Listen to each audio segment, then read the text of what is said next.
কৃষ্ণা, হরি বল। যখন আপনার বয়স হবে 10 তখন আপনি খুঁজবেন খেলার মাঠ কোথায়। যখন আপনার বয়স 20 তখন আপনি খুঁজবেন বয়ফ্রেন্ড অ্যান্ড গার্লফ্রেন্ড কোথায়। যখন আপনার বয়স 30 তখন আপনি খুঁজবেন টাকা পয়সা কোথায়। যখন আপনার বয়স 40 তখন আপনি খুঁজবেন একটু অবসর সময় কোথায়।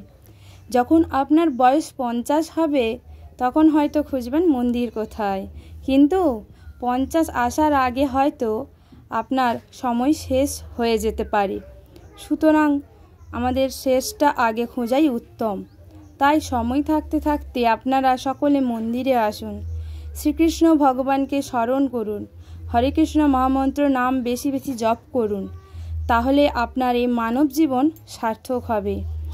আপনারা জীবনকে সাজান এই কৃষ্ণ নাম দিয়ে, মনকে সাজান শ্রদ্ধা ভক্তি দিয়ে। কারণ শেষের দিনের সাথী আর কেউ হবে না আমাদের এই পরমেশ্বর শ্রীকৃষ্ণ ভগবান ছাড়া। অর্থাৎ আমাদের জীবনের প্রকৃত উদ্দেশ্য হচ্ছে এই জড় বন্ধন থেকে মুক্ত হয়ে পরমেশ্বর শ্রীকৃষ্ণ ভগবানের কাছে ফিরে যাওয়া। হরে কৃষ্ণা, হরি বল।